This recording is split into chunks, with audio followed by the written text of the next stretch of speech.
Nuestro invitado ha sufrido y sufre todavía las consecuencias de la COVID-19. Es escritor y es uno de los grandes profesionales del duelo en nuestro país. En sus espaldas, podríamos decir, tiene horas de apoyo, de cercanía, de solidaridad con las personas a las que alguna vez, ¿no?, se les atragantó la vida.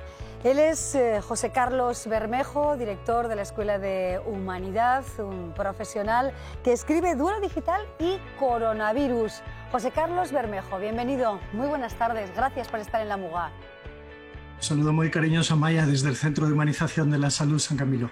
Muchísimas gracias por acompañarnos y sobre todo, José Carlos, ¿cómo se encuentra? ¿Cómo le diagnosticaron la COVID-19 y sobre todo también, o especialmente, cómo ha sido todo este camino complicado? Ha sido duro desde el diagnóstico en los meses más críticos, allá por el final de marzo y primeros de abril. Bueno, lo propio, una infección pulmonar y después un segundo capítulo, las dificultades en las piernas y después un tercero que conservo todavía un poquito entre las molestias en el oído y en la mejilla, parestesias. Y los grandes enemigos que me han acompañado tienen que ver con el duelo, ¿no? Imaginar que me podía morir y lo que sería de mis seres queridos si no me pudieran acompañar en el final y cómo vivirían ellos el dolor por mi pérdida. La incertidumbre y la fantasía hace difícil también el proceso de enfermedad. Claro. Cuántas preocupaciones, no solo, ¿verdad?, la necesidad y el deseo, desde luego, de curarse, sino también la preocupación añadida, ¿no?, de cómo va a transcurrir esto con tantos interrogantes, qué pasará con mi familia. Todavía tiene que complicar mucho más la vida desde el punto de vista psicológico una situación así, ¿no? La situación de duelo anticipado, que es la que experimenta toda persona que se encuentra al final de la vida y tiene miedo y prevé que pueda morir, es de sufrimiento vicario, es decir, es inevitable, mientras no perdamos la conciencia, que pensamos en los otros, en los que se quedan, y si tenemos el coraje les contamos lo que estamos pensando y sintiendo.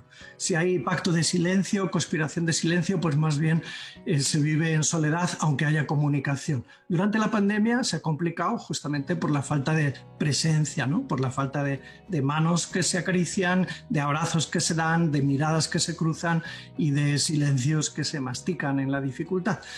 Yo estaba escribiendo cuando enfermé, estaba escribiendo duelo digital y no pude. Cuando enfermé lo tuve que dejar y me puse a escribir sobre la esperanza también para sobrevivir yo mismo, ¿no? Cuando mejoré ya volví sobre este tema. Esperanza que nunca se pierde, frase dicha y manida y repetida hasta la saciedad, pero más que nunca fundamental, José Carlos. La esperanza en la mitología griega, en la caja de Pandora, es la última que se va. Es una frase peligrosa porque a veces puede justificar incluso un cierto encarnizamiento terapéutico, ¿no? Si hay que hacer todo lo que se puede porque hay esperanza, podemos exagerar desde el punto de vista de la intervención. Pero desde el punto de vista emocional y de la dinámica de la espiritualidad del ser humano, la esperanza no acaba nunca porque va cambiando de significado. Los seres humanos primero esperamos curarnos o quizás primero no enfermar. Si enfermamos esperamos curarnos y si vemos que no nos curamos esperamos que nos cuiden bien y si no esperamos no morir solos o no sufrir en el proceso o que no sufran los demás cuando nosotros hayamos muerto. La esperanza se va resignificando y hay que acompañarla para que el duelo del que está al final sea saludable y para que el duelo del que se quedará no se convierta en complicado o peor todavía en duelo patológico. Claro, porque pueden aparecer sentimientos de desolación, de impotencia, de gran envergadura, ¿no? Muchas familias han perdido a sus seres queridos, más de 40.000 personas han muerto en España, millones en el mundo, a veces de forma, totalmente solas, ¿no? Totalmente al margen de sus familias y de sus seres queridos. Habrá que trabajar mucho, ¿no?, también con las familias que han vivido esta situación desesperada para muchos. Afortunadamente en España ya hay centros especializados en acompañar a las personas que viven un duelo complicado y hay posibilidad de prepararse haciendo un máster en intervención en duelo. En fin, ya hay más recursos que hace unas décadas. Hay libros como el que nos convoca también que nos permiten empoderarnos un poco en la situación de tantísima incertidumbre. Una de las claves que yo creo que ayuda a vivir el duelo fruto de la pandemia, del fallecimiento en condiciones de pandemia, es no darle más importancia de la debida a la clave de la soledad, a esa incertidumbre e inseguridad. Algunas personas en duelo incluso dudan de si su ser querido estaba allí en aquella caja que les han dicho, ¿no?, que han incinerado y tiempo después me han entregado las cenizas. Bueno, hay que entregar también la confianza en los profesionales. Hay que hacer un acto de fe, de confianza, de pensamiento positivo, de que la persona sin nosotros, si ha fallecido cuidada. Le han transmitido mensajes, si es que ha habido llamadas telefónicas con los profesionales de la salud, y le han asegurado una paliatividad, unos cuidados que aliviaban el dolor y el sufrimiento, no solo intentaban recuperar la vida. De lo contrario, si le damos más vueltas de lo debido a la situación, a la parte negativa, será más difícil atravesar nuestro proceso de elaboración del dolor por haber perdido a nuestro ser querido en estas circunstancias. Muchas personas pienso que pueden estar en esta situación, ¿no?, dudando de si podrán cerrar alguna vez esa herida, ese dolor precisamente de no haber podido despedirse. ¿Qué mensaje les podríamos transmitir precisamente a las familias que se encuentren así ahora mismo, bueno, pues con la tristeza, ¿no?, que inunda sus poros? ¿Qué les podríamos decir?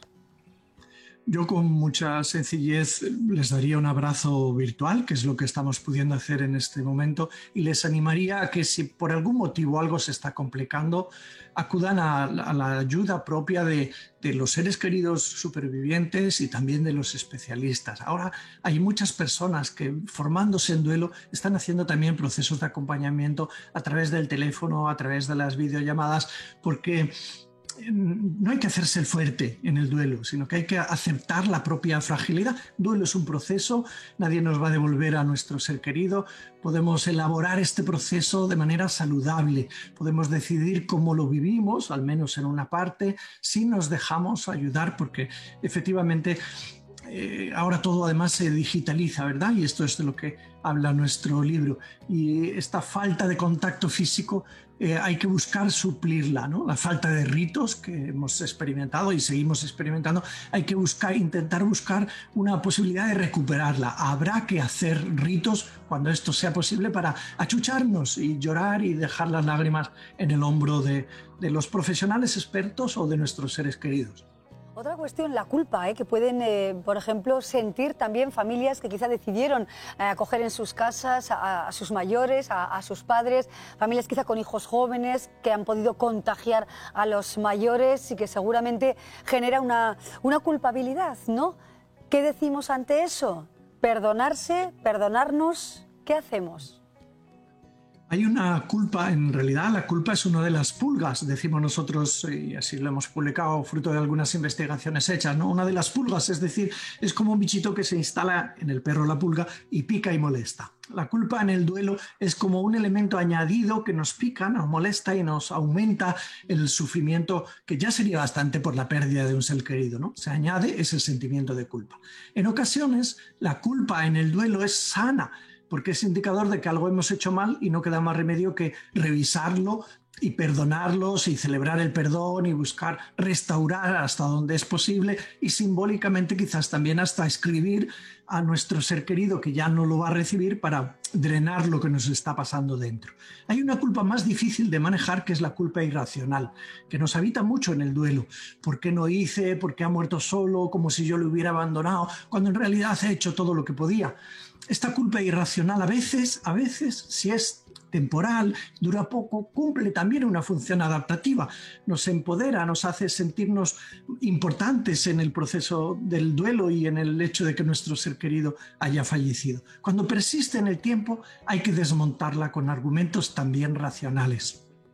No es que yo le haya abandonado, no es mi culpa que se haya muerto. He confiado y he contribuido a la prevención y por eso se han producido estas circunstancias. De modo que no quedará más remedio que emprender caminos de ponderación de las razones que desmonten la culpa irracional y donde sea racional, pues introducir la dinámica del perdón a uno mismo y a quien tuviera alguna responsabilidad en estas circunstancias. Estamos hablando de duelo digital y coronavirus con José Carlos Bermejo, que ha sufrido el coronavirus y nos deja este libro, desde luego, que es toda una enseñanza. Me planteo también, ya que la palabra digital está presente, ¿no?, ya en la propia portada, cómo nos puede ayudar o perjudicar, por ejemplo, la conexión a través de las redes sociales, la conexión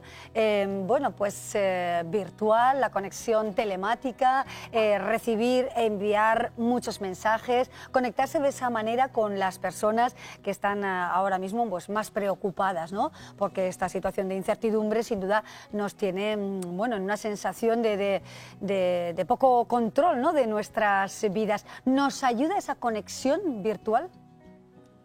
Esta pregunta se la hicimos desde el Centro San Camilo para hacer una investigación hace 6 años y publicamos un capitulito en un libro titulado Las 5 pulgas del duelo. La gente nos dijo que no ayudaba virtualizar la experiencia del duelo de tantas maneras, los códigos QR en las lápidas, en los legados digitales, los selfies en los funerales, los tanatorios digitales, las velas digitales. La gente decía que no ayudaba. Sin embargo, en este momento el duelo y el mundo digital se han casado.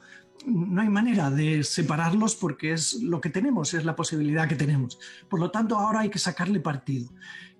Para mí la clave de sacarle partido es personalizar y cultivar los pensamientos positivos.